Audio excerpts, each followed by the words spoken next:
Saudações, sejam todos muito bem-vindos, espero que estejam com muita saúde sempre. Esse vídeo é sobre um exame específico da área de urgência e emergência, geralmente pacientes que estão em internação ou passando por tratamento com distúrbios metabólicos e respiratórios, tem sua coleta de sangue para esse exame específico de gasometria. Eu vou explicar cada item e, ao final, dar alguns exemplos de resultados de gasometria. Bom, logo de início, ela é muito semelhante ao hemograma. Existem duas gasometrias, a arterial e a venosa. Para pacientes com distúrbios respiratórios, é necessário que seja gasometria arterial, devido à concentração adequada de oxigênio no sangue arterial. A gasometria venosa não apresenta essas concentrações e por isso é descartada. A partir dessa coleta serão examinados vários componentes do sangue para determinar se há ou não algum distúrbio e qual a sua natureza, que pode ser respiratório ou metabólico. Aqui uma equação reversível a partir do ácido carbônico, onde ele vai se dissociar em componentes metabólicos e respiratórios. No componente metabólico, ele pode se dissociar em hidrogênio. Eu pus os nomes corretos na área química a título de curiosidade, mas assim, na prática a gente usa hidrogênio e bicarbonato. Por que ele é metabólico? Porque o bicarbonato ele é modulado a partir dos rins, enquanto que do outro lado ele se dissocia em dióxido de carbono, popularmente falando gás carbônico, e água. E a partir dessas concentrações, o resultado da gasometria vai me mostrar qual tipo de distúrbio, que pode ser metabólico, respiratório ou ainda misto, quando os dois estão alterados, ou ainda pode estar tudo normal, que é um bom prognóstico.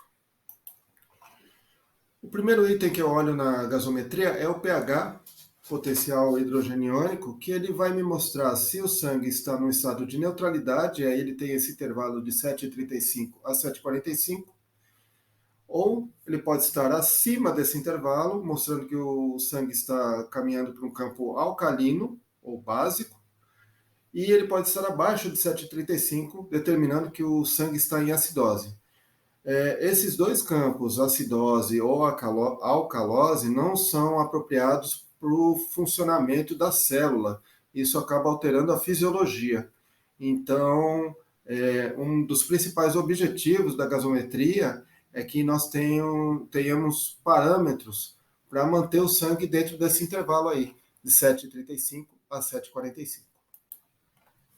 Bom, uma dica, como os pacientes que passam pelo exame de gasometria geralmente estão em internação e por esse motivo ainda em tratamento, mesmo que o sangue esteja dentro do intervalo, é interessante verificar se ele está caminhando para alcalose ou acidose. Isso é uma coisa simples de fazer, basta somar os extremos, né? 45 com 35, o 7 não precisa, vai dar 80, e aí o ponto médio é 40. Isso quer dizer que, mesmo estando neutro, se ele está acima de 7,40, ele pode estar caminhando para alcalose e ainda precisa de alguns ajustes para se manter nesse intervalo, enquanto que se ele estiver abaixo de 7,40, ele pode estar caminhando para acidose e também precisa de outros ajustes para se manter nessa neutralidade. Bom, após a ventilação, acontece a homeostase, que são as trocas gasosas, e aí o gás carbônico é expelido, né, junto da expiração, e o oxigênio adentra na circulação sanguínea. Esse oxigênio ele vai manter um padrão de pressão junto ao sangue que tem esse intervalo de 80 a 100 milímetros de mercúrio. Ele pode aumentar ou diminuir, determinando que a sua concentração está em hiperóxia, quando tem muito oxigênio, e hipóxia, quando ele está diminuído. Hipóxia ou hipoxemia, geralmente as pessoas já associam com uma condição clínica ruim, mas algumas pessoas podem achar que hiperóxia é bom e não é, porque o oxigênio em excesso ele é tóxico e após as reações químicas, ele pode criar muitos radicais livres que podem reagir com qualquer coisa no sangue. Por isso que é adequado ter uma gasometria para manter todos os intervalos dentro da normalidade. Também o gás carbônico, né, o dióxido de carbono, é importantíssimo para manutenção fisiológica. Um CO2 aumentado gera acidose e diminuído gera alcalose. O intervalo dele é de 35 a 45 milímetros de mercúrio. O CO2 é importantíssimo para pacientes que estão em ventilação mecânica, se eles forem neurológicos, em caso de AVE, traumatismo crânioencefálico. Bom, enfim, pacientes que apresentem alterações neurológicas precisam ser monitorados com mais cuidado, e o CO2 é um dos padrões ouro para se manter esses pacientes estáveis. Outra dica, caso você não tenha dificuldade de lembrar dos intervalos, né? Para o CO2 é super fácil. Se você souber que o pH do sangue é de 7,35 a 7,45, você olha depois da vírgula, que é de 35 a 45, é o mesmo intervalo do CO2. Então é só uma dica para ficar fácil naquela hora da correria, não ter que ficar buscando os resultados em alguma outra fonte externa que você vai perder tempo. Outra dica importante é que o CO2 ele é inversamente proporcional ao pH. Isso quer dizer que o CO2 alto diminui o pH, leva o sangue para o campo da acidose. E um CO2 baixo aumenta o pH, levando o sangue para o campo da alcalose. O bicarbonato, o HCO3, ele, além de auxiliar no transporte de oxigênio, através das reações químicas, ele consegue neutralizar parte de ácidos e manter o sangue naquele intervalo de neutralidade. Ele é super importante e é um componente metabólico. Bom, alterações do bicarbonato são ditas distúrbios metabólicos por conta disso. A mediação dele é feita nos rins e o intervalo dele é de 22 a 26. Sendo proporcional, valores acima de 26 elevam o pH em direção à alcalose e valores abaixo de 22 diminuem o pH entrando no campo da acidose. O BE lá no relatório, Base Excess, que é excesso de bases, ele deve ser usado como parâmetro para cálculo, para confirmação junto ao bicarbonato da condição de alteração, de distúrbio, seja metabólico ou seja respiratório. O mais usual é que, por ser uma base, que sejam distúrbios metabólicos. E ele aumentado indica alcalose, enquanto que ele, valores abaixo de -2, indicam acidose. O intervalo dele é de -2 a +2. Existem algumas alterações, mas aí o laboratório que faz a gasometria vai indicar o intervalo que eles usam como normalidade. Esse parâmetro saturação de oxigênio é muito semelhante à saturação periférica de oxigênio. A saturação periférica é fornecida pelo oxímetro de dedo, aquele portátil, porém esse é mais central, uma vez que é feito a partir de uma coleta de sangue. A diferença maior é essa. O oxímetro dá a saturação em periferias e a gasometria me dá a saturação central do sangue. O intervalo de saturação é de 94 a 100, abaixo é considerado hipoxemia e acima hiperoxemia. Porém, ele é dependente do quadro clínico e tem que ser relacionado com outros exames, o hemograma, por exemplo, e a gasometria, além da avaliação. Considera-se, por exemplo, para pediatria, que é adequado acima de 94. E para adultos, aí eu preciso verificar o quadro clínico do paciente e a condição de cada um. Bom, por fim, agora vamos para a interpretação do hemograma, mas vale frisar que ele, de forma isolada, não é soberano, não me dá um diagnóstico preciso. Eu preciso relacioná-lo com outros exames, como o hemograma, exames de imagem são muito importantes, e a avaliação junto ao paciente. Uma anamnese completa com dados da doença atual, da doença pregressa, de comorbidades, enfim, uma coleta bem completa de detalhes que são importantes para complementar o diagnóstico. Primeiro exemplo aqui, um resultado normal.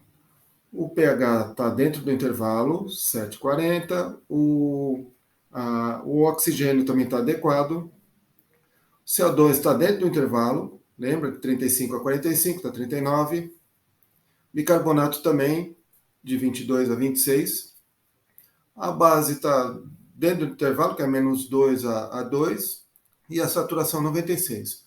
Todos os parâmetros dentro dos intervalos de normalidade, um resultado normal. Vamos ver o próximo? Segundo exemplo, pH já está abaixo de 7,35, o que indica uma acidose. Mas o que está causando essa acidose? Bom, o CO2, lembra do intervalo? 35 a 45, tá 85, está bem mais elevado. O bicarbonato está 24, dentro do intervalo. Então, só isso já me determina que é um distúrbio respiratório. E o resultado dessa gasometria é uma acidose respiratória. Qual o procedimento que eu tenho que fazer? Um ajuste do padrão de CO2. O terceiro exemplo, eu estou com um pH. Lembra que eu falei, o primeiro item que eu olho é o pH. O pH está baixo, está ácido também. O outro também estava ácido, esse está mais ácido ainda. O que será que está causando? O oxigênio ali está em 88, mas ele não altera tanto, mas o CO2 está em 45, está no limite ali do intervalo, então não é considerado alterado. E o bicarbonato? 10. O limite inferior do bicarbonato é 22, ele está bem abaixo. Isso quer dizer que essa acidose é causada por um distúrbio metabólico. O resultado é uma acidose metabólica. Exemplo 4. 7,32 está quase normal, mas está abaixo, então ele está em acidose. Como é que está o CO2? Está elevado, 7,45. CO2 elevado puxa o pH para baixo, para o campo da acidose. Já justificaria, mas eu tenho que olhar tudo. Como é que está o bicarbonato? 27, não está dentro da normalidade, está acima porque é 26. Então ele está também puxando o pH para cima, está elevando. Então um está diminuindo e o outro está aumentando. Como é que eu faço isso? Para determinar agora. O CO2 está alto, está quanto alto? Está 40 acima, que ele é 45, está 85. E o bicarbonato está alto também, está quanto? 1 a mais. O fator que está mais alterado é o CO2. Ele apresenta distúrbio respiratório e distúrbio metabólico. Qual é o resultado? É uma acidose mista. E o predomínio é respiratório, porque é o que está mais alterado. Qual o procedimento? Eu concentro no que está mais alterado. Então precisa ser ajustado o CO2. Quarto exemplo, 7,56 de pH. Já está bem acima, né? 7,35, 7,45. Então ele está no campo da alcalose. Se o sangue está alcalino. O que está causando isso, hein? O CO2 está 40,8, está dentro do intervalo. E o bicarbonato está com 34, é de 22 a 26, então ele está elevado. Bicarbonato elevado eleva o pH. Então o resultado é uma alcalose metabólica e tem que ser ajustado esse bicarbonato. Quinto exemplo, pH 749, é 735, 745, está pertinho, mas ainda está elevado, então ele está em alcalose. O que está elevado aqui? CO2 é de 35 a 45, ele não está elevado, ele está baixo. CO2 é inverso ao pH, então quando ele está diminuído, ele aumenta o pH. O bicarbonato 26 está no limite, está normal. Então o que eu tenho aqui? Um distúrbio respiratório, o resultado é uma alcalose respiratória. Tenho que corrigir o CO2. Sexto exemplo, 7,57 de pH, está em alcalose. Como é que está o CO2? Está em 26. Qual que é o intervalo de CO2? CO2 é de 35 a 45. Então ele está diminuído, o CO2 diminuído, pega o pH e eleva. O bicarbonato é 41, de 22 a 26 ele está aumentado. Ele também eleva o pH. Então tem o distúrbio respiratório e o distúrbio metabólico, gerando alcalose, os dois. Então, qual que é o principal? Bom, o CO2 está com menos 9 de alteração. E o bicarbonato está com mais 15. Isso quer dizer que o bicarbonato está mais elevado, está mais alterado do que o CO2. O resultado é uma alcalose mista, porque os dois estão alterados, mas o predomínio é metabólico. Então, um ajuste para o bicarbonato é mais adequado nesse momento. Sétimo exemplo. pH está em 7,36. É de 7,35 a 7,45, então ele está normal. Olha que legal. Como é que está o CO2? 85. Não está normal, né? Porque é de 35 a 45. Ele elevado, o CO2, ele puxa o pH para o campo da acidose. E o bicarbonato está em 43. Está elevado, né? De 22 a 26. O bicarbonato elevado leva o pH para o campo da alcalose. Então, o que está acontecendo aqui? O pH está dentro do intervalo de normalidade, porém, CO2 alto com mais 40 e bicarbonato alto com mais 17. Qual que está mais alterado aí? É o CO2. Qual é o resultado disso? A acidose respiratória, porque o CO2 é o que está mais alterado, compensada. Por que está compensada? Porque o pH está dentro do intervalo. E o procedimento? Não faça nada. Aguarde em observação, porque se você interferir nesse processo, você vai retirar a compensação e seu paciente pode piorar.